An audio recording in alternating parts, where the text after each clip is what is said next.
গান যারা পছন্দ করেন তারা কিন্তু গান ছাড়া থাকতেই পারেন না। আর গান প্রেমিকদের জন্যই থাকছে এবারে আপনাদের পছন্দের সেগমেন্ট সেলিব্রিটি আড্ডা।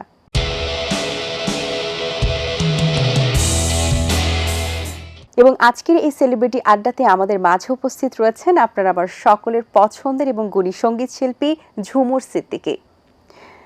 আপু, আমন্ত্রণ আপনাকে 18 মিউজিক প্রোগ্রামে। কেমন আছেন আপনি? জি, আলহামদুলিল্লাহ ভালো আছি। আপনি কেমন আছেন? আমি বেশ ভালো আছি, ধন্যবাদ আপনাকে। আপু, এই গানের জগতের পথ চলাটা আপনার দীর্ঘদিনেরই। সো গানের জগতে আসার পরে গানের সাথে পথ চলার সম্পূর্ণ জার্নিটা আপনার জন্য কেমন ছিল এবং কবে ভালোবাসা ভালো লাগা কাজ করেছে গানের প্রতি? গানের প্রতি ভালোবাসাটা সেই ছোটবেলার থেকেই ছিল। আমার মায়ের অনেক ইচ্ছা ছিল যে আমি গান করব, অনেক বড় শিল্পী হব। তো আমার স্কুলে কলেজে সবসময় প্রতিযোগিতায় অংশগ্রহণ করা হতো। ছোটবেলার থেকে মানে সবসময় দেখা যেত যে আমি স্কুল কলেজে সবসময় ফার্স্ট বা সেকেন্ড থাকতাম সবসময় প্রতিযোগিতায়। তো সেখান থেকেই আসলে মনে হলো যে না, গানটা আমার মায়েরও ইচ্ছা, তো সেখান থেকে গানটা শেখা শুরু হলো। তো সেখান থেকেই আমার জার্নিটা শুরু হয়েছে। আচ্ছা, এখন গানটা চর্চা কতটুকু করা হয়? কারণ শিল্পীদের দেখা যায় সকালবেলা উঠে একটু চর্চা করতে হয় বা প্রতিদিনের রুটিনে চর্চার তালিকা কিন্তু থাকে। তো আপনার ক্ষেত্রে কি হয় আসলে? এটাই, আমি প্রতিদিন উঠে হারমোনিয়াম নিয়ে বসার চেষ্টা করি এবং কি রেয়াজটা করার চেষ্টা করি প্রতিদিনই। আচ্ছা, আপনি স্পেশালি কোন ধরনের গান গাইতে বা করতে পছন্দ করেন? আমি ফোক গানটাই বেশি পছন্দ করি, তবে সব গানই করা হয় আর কি। আসলে যেহেতু স্টেজ প্রোগ্রাম করি আমরা, দর্শকের চাহিদা মতো সব গানই করতে হয়। আচ্ছা, আমরা আরো আলোচনা করব, কিন্তু আপনার কণ্ঠে একটা গান শুনে নিতে চাই। কোন গানটি শোনাবেন? আচ্ছা, প্রথমে আমার একটি মৌলিক গান দিয়ে শুরু করছি। অবশ্যই। এই গানটি সানডে মিউজিক স্টেশনের ব্যানারে এসেছিল এবং কি কথা ও সুর আহমেদ খসরু ভাই। তো একটু গাইছি। ও নিঠুর কালারে কোন কারণে আমারে তুই দিলি ভীষণ জ্বালা রে, ও নিঠুর কালারে কোন কারণে আমারে তুই দিলি ভীষণ জ্বালা রে, তোর জ্বালাতে সোনা রঙ্গ, তোর জ্বালাতে সোনা রঙ্গ পুইরা হলো কয়লা রে, পুইরা হলো কয়লা রে, ও নিঠুর কালা রে কোন কারণে আমারে তুই দিলি ভীষণ জ্বালা রে। খুব চমৎকার একটি গান শুনলাম, ধন্যবাদ আপনাকে। এখন তো দেখা গেছে যে মিউজিক ইন্ডাস্ট্রিতে যারা আছেন অনেকেই চান একটু ট্রেন্ডি ওয়েতে গানে থাকতে বা একটু ভাইরাল হতে, যে ট্রেন্ডে এখন সবাই আছে, এবং মিউজিক ভিডিও দিয়ে এখন সকলে একটু নতুন করে নতুন আঙ্গিকে নিজের কামব্যাক করছেন, ফিউশন তৈরি করছেন, নতুন নতুন ভাবে নিজেকে রিপ্রেজেন্ট করছেন নতুন নতুন গান দিয়ে। সেক্ষেত্রে আপনার কি পরিকল্পনা আছে? আপনি কি আসলে ট্রেন্ডে থাকতে চান কিনা? কারণ এখন ট্রেন্ডে না থাকলে সকলেই মনে করে দর্শক আসলে ভুলে গেছে। সো এই ধরনের চিন্তা ভাবনা আপনার মধ্যে কাজ করছে কিনা এখন? হ্যাঁ, অবশ্যই করছে। অবশ্যই সকলেরই সকল শিল্পীদেরই ইচ্ছা যে ট্রেন্ডে থাকার, কারণ শ্রোতাদের যেন তাকে মনে রাখে, এটা একমাত্র মাধ্যম এখন। এটা আগে যেরকম হচ্ছে ক্যাসেট আকারে অনেকগুলো হচ্ছে গান নিয়ে একটা অ্যালবাম হতো, এখন তো আর সেভাবে আসে না। আসলে একটা করে গান, মিউজিক ভিডিও ওইভাবেই আসে।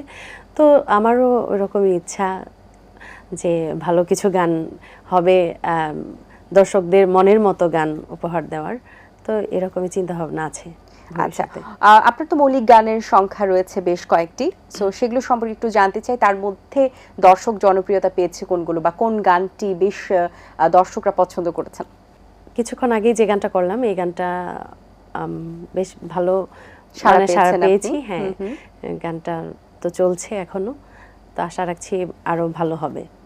আচ্ছা, প্রত্যেকটা শিল্পীর কিন্তু আরেকটি বিষয় থাকে যে তারা একটা ঘরানার গানের মধ্যে থাকেন, যে আমি হয়তো বা স্যাড রোমান্টিক বা আধুনিক বা ফোকের মধ্যেই থাকতে পছন্দ করেন। আবার এক ধরনের শিল্পী আছেন যারা চান যে না, আমি একই প্যাটার্নে থাকতে চাই না, আমি বিভিন্ন আঙ্গিকে দর্শকদের সামনে রিপ্রেজেন্ট হতে চাই। সেক্ষেত্রে আপনার কি পরিকল্পনা আছে? এমন কোনো ঘরানার গান কি আপনার গাওয়া বাদ আছে কিনা, বা পরিকল্পনা আছে কিনা যে আমি এই আঙ্গিকে একটা সময় দর্শকের কাছে রিপ্রেজেন্ট হব? অবশ্যই ফোক গানটা নিয়েই, এটা নিয়ে মানে এগিয়ে যাওয়ার ইচ্ছা, যে ফোক গানটাই করব। তো এর পাশাপাশি যদি কখনো সুযোগ হয়, যদি এরকম কোনো ভালো কাজ পাই যে না এরকম দর্শকদের মানে মনে লাগবে, তাহলে অবশ্যই করব। যদি ফোকের বাহিরেও যদি কোনো কাজ আসে, ভালো কোনো কাজ, তাহলে অবশ্যই করব। আচ্ছা, আমরা আরেকটি গান শুনে নিতে চাই, কোন গানটি শোনাবেন এবার? তো এবারে যে গানটা করছি একটি লালন সাইজির গান করি। ঠিক আছে। শুনিলে প্রাণ চমকে ওঠে, শুনিলে প্রাণ চমকে ওঠে, দেখতে যেমন ভোজঙ্গনা, যেখানে সার বারামখানা, যেখানে সার বারামখানা,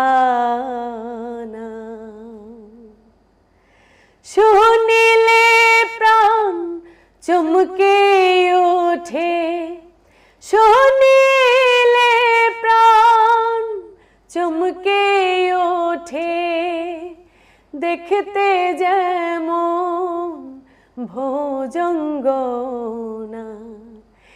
যেখানে সার বারামখানা, যেখানে সার বারামখানা। বাহ, চমৎকার, ধন্যবাদ। স্টেজ শোগুলো করার সময় কোন কোন গানের রিকোয়েস্ট বেশি থাকে, বা স্টেজ পারফরমেন্স আপনি কতটা এনজয় করেন? স্টেজ পারফরমেন্স আসলে আমি অনেক বেশি এনজয় করি। একটা শিল্পীর জন্য এটা অনেক শান্তির একটি জায়গা আমি বলবো। স্টেজে যখন উঠি খুবই ভালো লাগে, এবং কি দর্শকরা যেভাবে চায় এইভাবেই আমাদেরকে গান করতে হয়। ফোক গানটা সবসময় আমি স্টেজে ফোক গানটা দিয়ে শুরু করি, তো তারপর দর্শকের চাহিদা মতো তারপরে গান করি আর কি। যেহেতু এখন ডিজিটাল যুগ, এত বেশি মাধ্যম, আসলে আমরা যদি দেখি টিভি একটা মাধ্যম রয়েছে, মানে টেলিভিশনে, তারপর অনলাইনে, সোশ্যাল মিডিয়া, ইউটিউব, টিকটক, সব ক্ষেত্রে কিন্তু আসলে এত বেশি আনাগোনা গানের জগতে, এবং প্রচুর গানের শিল্পী তৈরি হচ্ছে। সেক্ষেত্রে গানের কোয়ান্টিটি কিন্তু অনেক বেশি। সেক্ষেত্রে কোয়ালিটিফুল গান কি চাপা পড়ে যাচ্ছে কিনা, এক্ষেত্রে আপনার কি মতামত? আসলে একজন শিল্পীর জন্য কোয়ালিটি ইম্পর্টেন্ট নাকি কোয়ান্টিটি? অবশ্যই কোয়ালিটিটা, অবশ্যই আমি যেটা মনে করি কোয়ালিটিটা ইম্পর্টেন্ট। কারণ একটা কোয়ালিটিফুল গান এখন যেটা কম হচ্ছে আসলে বাজারে, যে কোয়ান্টিটিটা বেশি হচ্ছে, কোয়ালিটির থেকে মানে সরে আসছে সবাই। তো সেদিক থেকে আমি মনে করি যে কোয়ালিটিফুল গান দরকার আমাদের জন্য। অনেকে কিন্তু গান দেখা গেছে যে গড গিফটেড, অনেকের ভয়েস থাকে, অনেকে শিখে আসে। তো শেখার যে একটা গুরুত্ব রয়েছে, এটা কতটুকু আসলে দরকার একজন শিল্পীর জন্য, এবং স্পেশালি চর্চা করাটা কতটুকু দরকার? হ্যাঁ, অবশ্যই চর্চা করা দরকার। গান শেখার কোনো বিকল্প নেই, এবং কি গান শেখার শেষও নেই। এটা মানে আমরা যতদিন আছি, মানে এটা শিখতেই হবে, সবসময় শিখতে হবে, এটার কোনো বিকল্পই নেই। আমি বলবো এর জন্য সবসময় শিখতে হবে, চর্চা করতে হবে, চর্চার মধ্যে থাকতে হবে সবসময়। আচ্ছা, যেরকম একটা ঘরের, আপনি ধরেন যে ঘরের আমরা যে আসবাবপত্র আছে, এটা কিন্তু প্রতিদিনই আমাদেরকে পরিষ্কার করতে হয়, এরকম তবে এটা সুন্দর থাকে, তবে এটা সুন্দর থাকে। এরকম কণ্ঠটাও ঠিক সেরকমই, যে এটা চর্চার মধ্য দিয়ে এটা সুন্দর থাকবে, না হলে সম্ভব না। সবকিছু এটার মধ্যে ময়লা পড়ে যাবে, যত্ন প্রয়োজন, এটারও ঠিক সেম। আচ্ছা, আপনার কণ্ঠে আরেকটি গান শুনতে চাই, কোন গানটি শোনাবেন? এবারে হচ্ছে একটি রাধারমণ দত্তের একটি গান করবার চেষ্টা। ঠিক আছে। এমন মায়ার কান্দনার কান্দনা,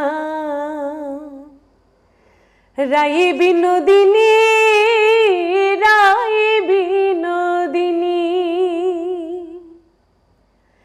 এগো কান্দিলে নিয়ার আসিবে শ্যামচান গুণমণি,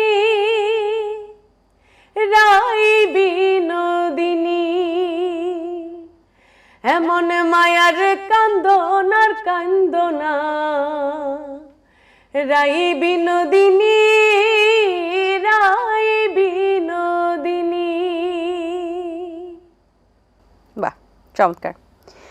গানের সাথে পথ চলাতে সবচেয়ে বেশি অনুপ্রেরণা কে জুগিয়েছেন, বা কোন, আমরা তো অনেক ওস্তাদের সাথে আপনার তালিম নেওয়া হয়েছে, কিন্তু তার মধ্যে কোন ওস্তাদের কথাটা বেশ মনে পড়ে, বা তার কথাগুলো আপনার জীবনে বেশ টার্নিং পয়েন্ট হিসেবে দাঁড়িয়েছিল?